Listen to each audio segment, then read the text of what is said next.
Eu cumprimento a todos os irmãos com a paz do Senhor Jesus, amém? Vamos ler aqui na primeira carta a Timóteo, capítulo 1, versículo 16, que diz o seguinte: Mas por isso alcancei misericórdia, para que em mim, que sou o principal, Jesus Cristo mostrasse toda a sua longanimidade, para exemplo dos que haviam de crer nele para a vida eterna.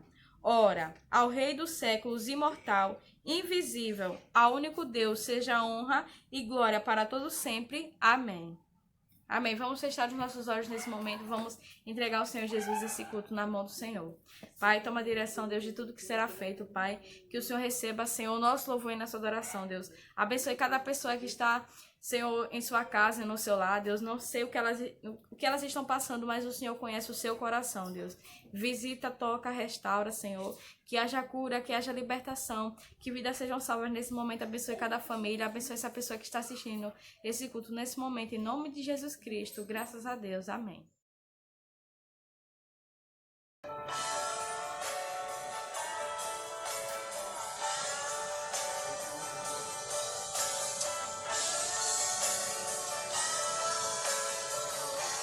Cante assim comigo. Tu és soberano sobre a terra, sobre os céus, tu és Senhor absoluto. Tudo que existe acontece, tu sabes muito bem, tu és tremendo.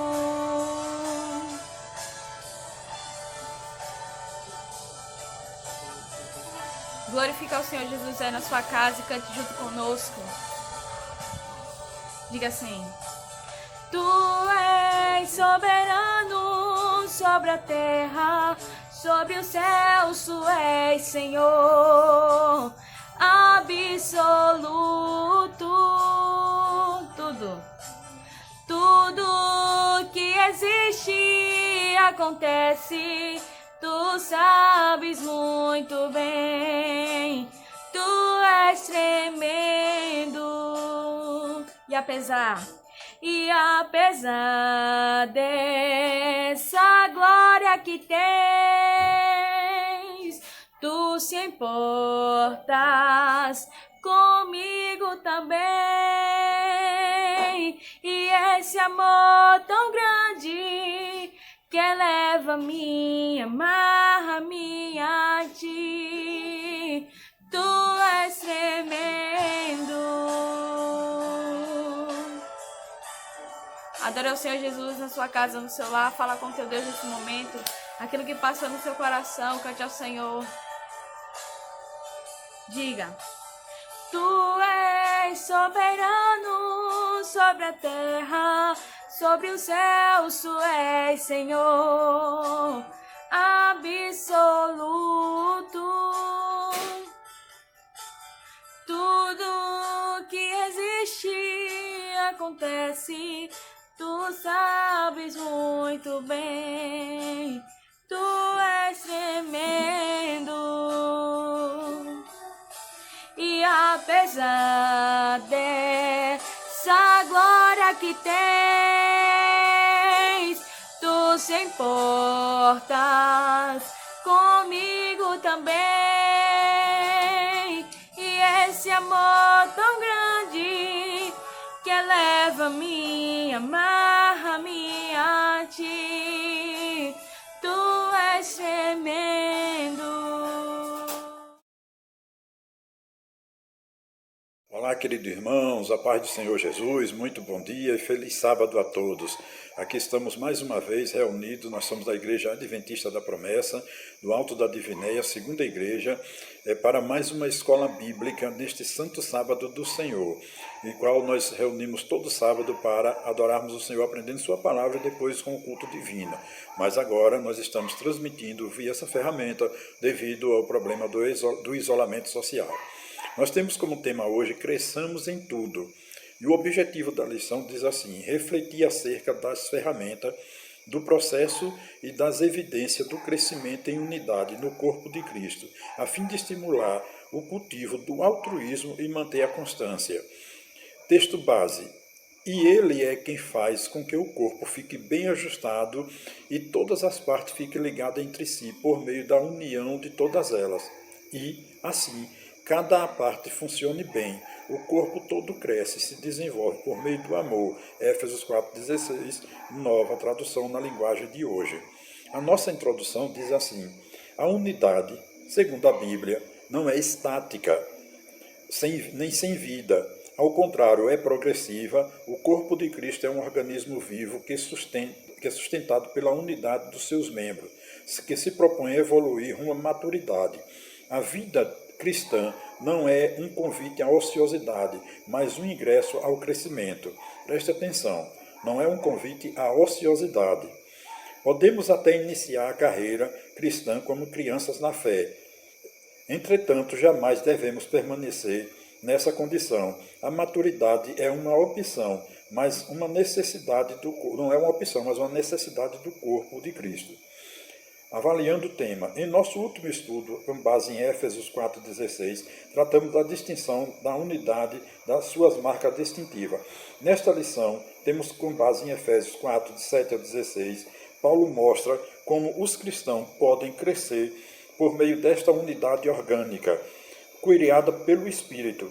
A unidade deve nos levar à maturidade. Nesse trecho, são apresentadas as ferramentas e o processo de evidências do crescimento na vida cristã. Meus amados irmãos, é o seguinte, nós devemos não ficarmos ociosos. Nós vimos, né, a distinção, quais são os distintivos na lição passada, do corpo de Cristo, daqueles que são chamados por Cristo Jesus para ser teus filhos. Nós temos um distintivo da unidade. Nós vimos quais são esses distintivos na escola bíblica passada. Nós observamos tudo. E qual é o objetivo desse distintivo? Para que cresçamos junto em tudo. A nossa lição hoje tem como objetivo isso, nos mostrar para que cresçamos em tudo. E esse crescimento se dá não só numérico, mas o crescimento espiritual. Você tem base em Cristo Jesus. E olha lá, queridos, vamos à nossa primeira pergunta de hoje, que diz assim, está lá em Efésios 4,7, viu? Ao ler o texto de Efésios 4,7 e o item 1, responda: o que são dons espirituais? Qual a importância deles para o crescimento do corpo de Cristo? Em primeiro lugar, devemos saber o seguinte, que existe aptidão intelectual. Não precisa ser religioso, não precisa ser cristão, não precisa ter uma religião para ter essa aptidão. Nós sabemos que tem pessoas no mundo que são mecânicos, bons pilotos, bons escritores, bom tudo, e, no entanto, às vezes muitos deles são ateus. Isso é aptidão, mas os dons espirituais não. Esse é dado por Jesus Cristo e não é dado para nos engrandecermos, é dado para o crescimento do corpo de Cristo. Esse dom é feito para quê? Para que a igreja desenvolva espiritualmente e o reino de Deus cresça e se expanda aqui na terra, porque Jesus, ele não veio só para ficar naquele momento ali. Ele disse, olha, ide por todo mundo fazer discípulo. Ele veio ensinar para que a gente desse continuidade. E qual é o crescimento do corpo de Cristo e a maturidade? A importância dele é essa, é crescermos em maturidade, no conhecimento da palavra de Deus, são dados pelo Espírito, individualmente a cada um, mas esse individual não é para ser individualista, não. Ele dá a cada um, mas para se juntar, para se somar todos por uma só fé, por uma só unidade, para um só propósito, servir a Cristo e engrandecer o teu nome, fazer com que o teu nome cresça. Amém? Vamos à nossa segunda questão. Espero que não tenha havido nenhuma dúvida. Se houver dúvida, os irmãos podem nos consultar, né? Nós não sabemos tudo, mas a palavra está aí para nos ensinar. Por que não devemos utilizar os dons espirituais para demonstrar superioridade sobre os outros? Responda ao ler Éfesos 4:11 e o item 1. Porque, como eu disse, o dom é dado pelo Espírito Santo. Não é nosso. Não foi você que pagou por um estudo, você pagou, frequentou uma escola de teologia, você frequentou isso, aquilo, não. O dom é dado pelo Espírito Santo, ele nos capacita.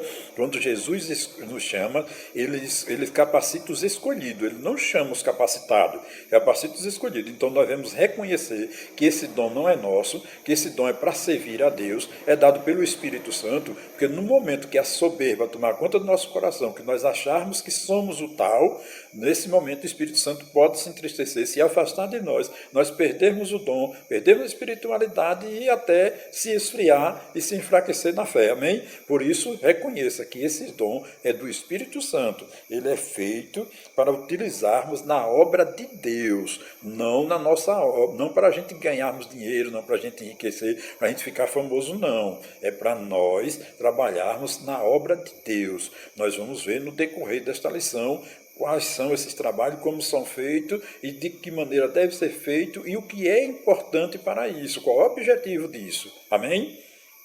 Dando continuidade, meus amados irmãos, a nossa lição de hoje, que é uma lição muito importante, crescemos juntos, vamos à terceira questão, não é isso?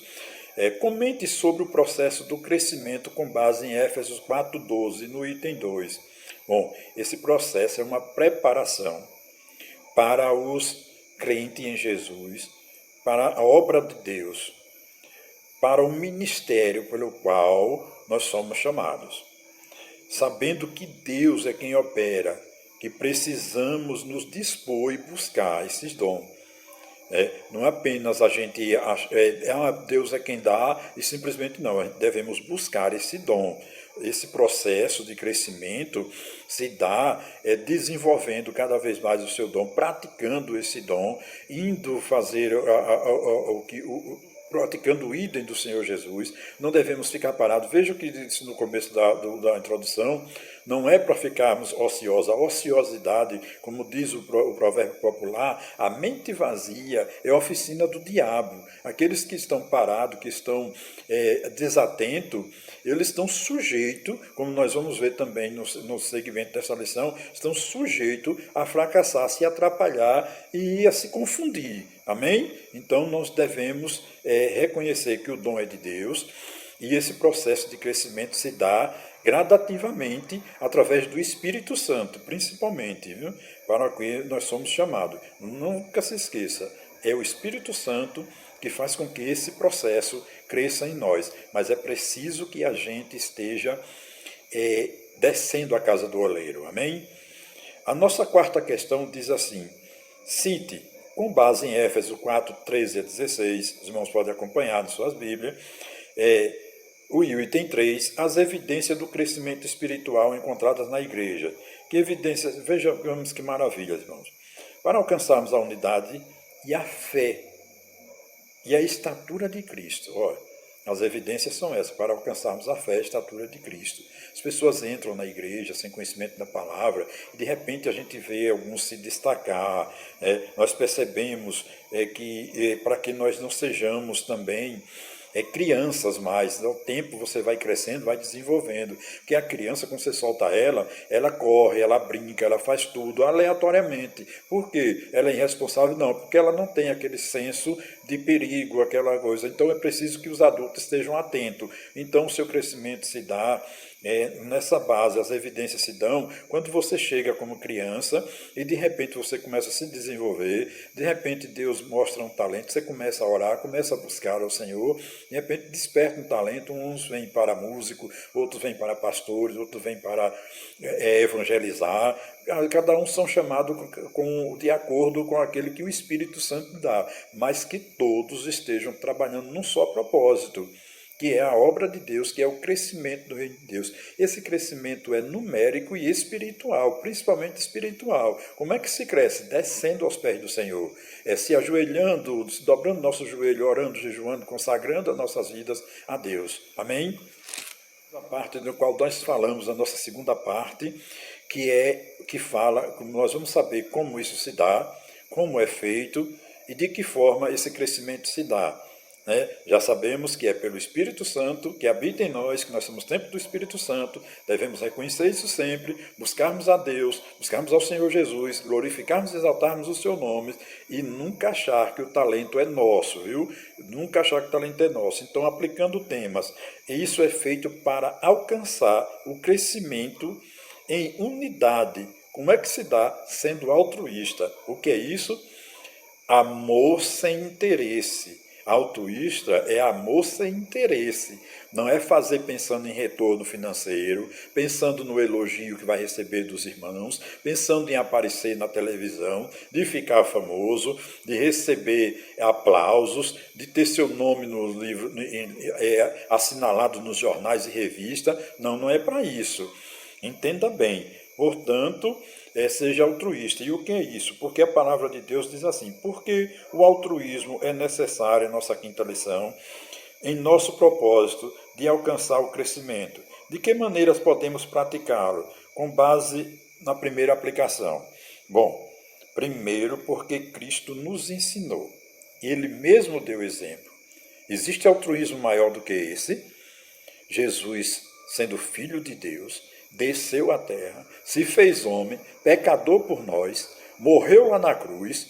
Deus nos amou o mundo de tal maneira que deu seu Filho unigênito para todo aquele que nele crê não pereça, tenha vida eterna. Esse é o maior altruísmo. Se Jesus, sendo Deus, desceu, se entregou por nós, morreu, foi obediente até a morte de cruz, quem somos nós para não fazermos o mesmo, para não sermos imitadores? Como nós vimos no ano passado, para chegarmos à estatura de Cristo, não mais do que Ele. Isso não significa que devemos ser mais do que Ele. De que maneira podemos praticar? Visitando os enfermos, ajudando aqueles que estão desempregados de alguma forma, orando, vigiando, buscando, indo aos hospitais, visitando aqueles que estão presos. São diversas formas que tem de fazer. E você não só com palavras, com oração, mas também com ação, orar e agir. Você vê uma pessoa desamparado, desabrigado, e você poder fazer o mínimo, pelo menos se você não pode dar tudo, mas dê um lençol. Se você não pode dar tudo, dá um prato de comida. Se você não pode dar as 3 refeições, dá o café da manhã, ou uma xícara de café quente, alguma coisa. Mas, de alguma forma, devemos praticar. Como dizia lá em Atos dos Apóstolos, da multidão dos que criam era um só coração, e tinham todos em comum. Eles vendiam até suas propriedades. Eu tenho que vender tudo. Não, irmão, não é isso. É você se doar, vender, se doar seu tempo, aquele tempo que tem para poder fazer a obra de Deus. Ou seja, tudo tem que ser na prática, demonstrar esse amor na prática, como Jesus demonstrou. Ele não simplesmente diz eu amo o mundo, ele foi lá e se deu ao mundo por nós. Amém? O segundo tópico diz assim: para alcançarmos em unidade, e para isso é preciso ser o quê? Constante, seja constante. Porque a constância é necessário, sexta questão, em nosso propósito de alcançar o crescimento. O que é necessário para preservá-la? Responda com base na segunda aplicação. Porque os inconstantes, como eu já falei, se perdem, se deixam levar por todos os ventos de doutrina. Nós percebemos, infelizmente, que tem pessoas indo procurar profetas para poder receber aquilo que acham que não, às vezes nem tem, mas acham que tem e quer de qualquer jeito. Não é assim, gente. Vamos esperar no Senhor, vamos ter paciência, que a paciência produz a perseverança. E outra coisa, é necessário para preservar, é necessário obedecer, viver uma vida de obediência, uma vida de consagração, uma vida dando bom testemunho, sendo fiel ao Senhor, em tudo, fiel em tudo, crescermos em graça, em sabedoria, crescermos para a obra de Cristo, fazermos o que está escrito.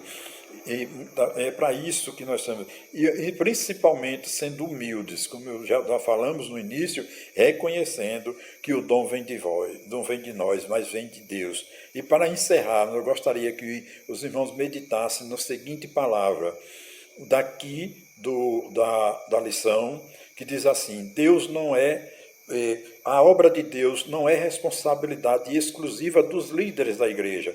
Todos os membros podem ser usados por Deus na obra de Cristo. Ou seja, não precisa esperar que alguém mande. Se a gente vê que tem necessidade, vamos nos somar, nos juntar. Olha, muitas vezes as pessoas veem as coisas acontecer na igreja e não sabem como foi que aconteceu, mas é porque tem pessoas caladas por detrás, nos bastidores, fazendo com que as coisas aconteçam.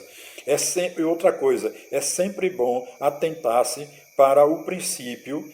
A verdade sem amor é brutalidade, mas o amor sem verdade é hipocrisia. E outra coisa que eu quero deixar para meditação é Éfeso 4:7 e Éfeso, o último versículo do capítulo 4 de Éfeso, para nós meditarmos. Que Deus abençoe a todos, que o Espírito Santo abra nossos entendimentos, nossos corações, e quem tem ouvidos, ouça o que o Espírito diz à igreja. Obrigado, Senhor Jesus, louvado e exaltado seja o teu nome, pela tua palavra. Amém. Amém, irmãos? Vamos a mais um desafio da semana. Chegamos ao final deste estudo e, por meio dele, aprendemos que a unidade dos cristãos em um só corpo nos estimula ao crescimento espiritual, como nós vimos, né? Analisamos as ferramentas, o processo e as evidências e chegamos à conclusão de que, para alcançarmos o crescimento em unidade, precisamos cultivar o altruísmo e manter a constância. Dito isto, agora podemos focar em nosso desafio semanal. Você vai se colocar à disposição para servir de acordo com os dons que recebeu em algum ministério da igreja, em sua vizinhança, com seus familiares, etc. Coloque-se à disposição para servir e aproveite todas as oportunidades que surgirem. Sabe de algum irmão em Cristo precisando de uma mensagem de esperança, de uma ajuda material? Mãos à obra. Pode ser Deus lhe chamando. Esse é o nosso desafio da semana. Irmãos, não vamos esquecer dos momentos missionários, que enquanto nós no Brasil temos a liberdade de pregar o Evangelho em alguns lugares é passivo de morte. Então, na primeira semana, a primeira lição foi orar pela Coreia, na segunda, pelo Afeganistão, e agora nós temos que orar pela Somália. Durante essa lição, são 13 países que não pode pregar o Evangelho. Pregar o Evangelho lá é proibido por lei, inclusive. As pessoas podem ser presas e mortas. Por isso, vamos dobrar os nossos joelhos e orar por esses países. Amém? Que Deus abençoe a todos abundantemente, em nome do Senhor Jesus, e nos dê uma semana de paz, de bênção e de vitória, para a glória do nome santo do Senhor Jesus. Amém?